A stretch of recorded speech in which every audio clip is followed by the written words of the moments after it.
Welcome back.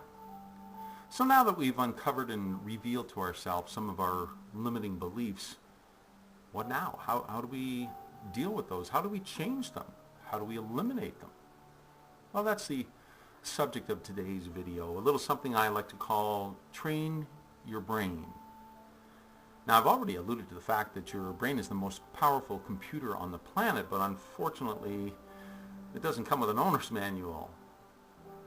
Left on its own, your mind simply gives equal energy to any thought with focus. It interprets that focus as your desire and intent.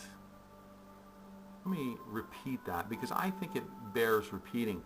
Left on its own, your mind simply gives equal energy to any thought with focus, interpreting that focus as your desire or intent.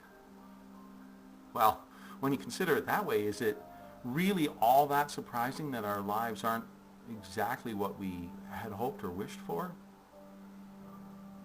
So how do we take control of our minds? Well, it's up to us to start training our brains, as I mentioned earlier. You see, paradoxically, as brilliant as our minds are, they're also stupid. Stupid in the sense that you can tell your brain anything, and without exception, it will believe it to be true. See, your brain doesn't make that distinction between whether it's truth or whether it's a lie. It just accepts whatever you tell it. Now, all you need is a strong desire to change, a new belief to instill, and tons of emotion. You see, when it comes to your brain, emotion is motion. So here are three techniques that will assist you in training your brain. Now, the first one's kind of simple. It's prove yourself wrong. Sounds simple enough, and really it is. For example, assume when you were a child, your parents were a little overprotective, and in doing so, consequently, you developed a fear, a limiting belief that I'm no good at meeting new people. Well, the easiest way to blow right through that limiting belief is to talk to somebody in line at the grocery store, or speak with a coworker that you've never spoken with before. In doing so, you'll actually begin to erode that limiting belief. In the meantime, push back the boundaries of your comfort zone too, which is another beneficial thing. Now, the second technique is what its developer, Bert Goldman, refers to as the metaphor technique. The metaphor technique works by misdirecting your mind and taking it in a new direction. Let me illustrate with our stranger example that we used before. Now, most likely, if you believe that you're not good at meeting people, the first thing that happens when you run into somebody new is your mind thinks, ooh, I can't talk to that person. I'm not really good at meeting people.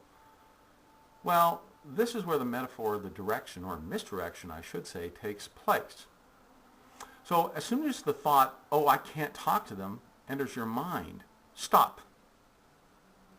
Touch your tongue to the roof of your mouth and think to yourself mentally, oh, yes, I can.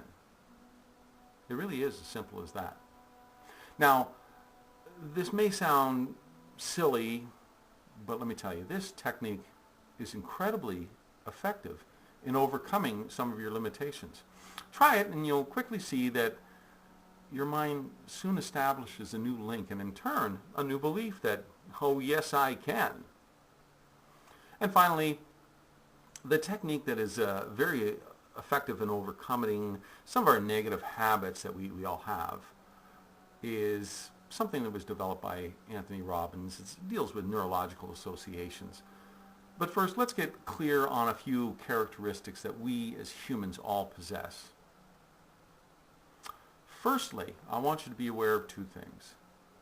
Your mind, or your actions and inactions for that matter, are directed by two motivating factors. One, the desire for pleasure, and two, the desire to avoid pain.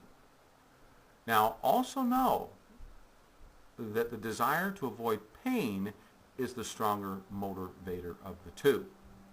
So, That established, there's a second thing I want you to know. It's the fact that your subconscious mind actually runs the show. Now, as an example, there's many times that you've said to yourself, well, I'm going to quit smoking. I'm going to quit smoking today. I'm not going to smoke again. And before long, you and I know exactly what you're doing. That cigarette is coming up to your lips and you're smoking. Why? Well, like it or not, your subconscious mind is really driving the bus. Now, the reason that so many of us continue to persist with negative behaviors is simply because our brains link more pleasure to that activity than they do pain. Now, at this point, you say, wait, whoa, wait a second here, John. I do link a lot of pain to smoking, and I still smoke. Well, remember what I told you. Pain is the greater motivator of the two. So even though you're thinking or considering that it is a painful thing, I mean, you obviously know that it's bad for your health and the fact that it costs money and in the long run is going to shorten your life. Yes, all very painful things.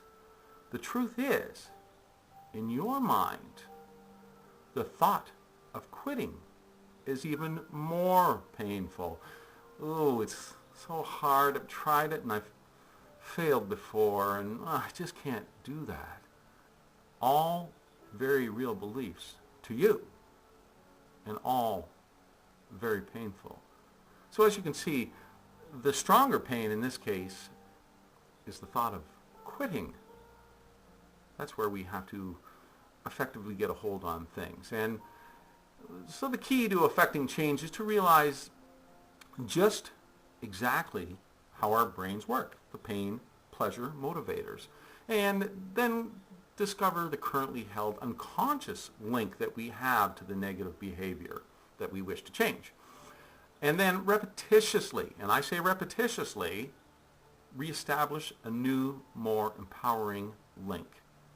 In essence, we must train our brains. Do this, and you truly will become the master of your fate and the captain of your soul. Peace and love.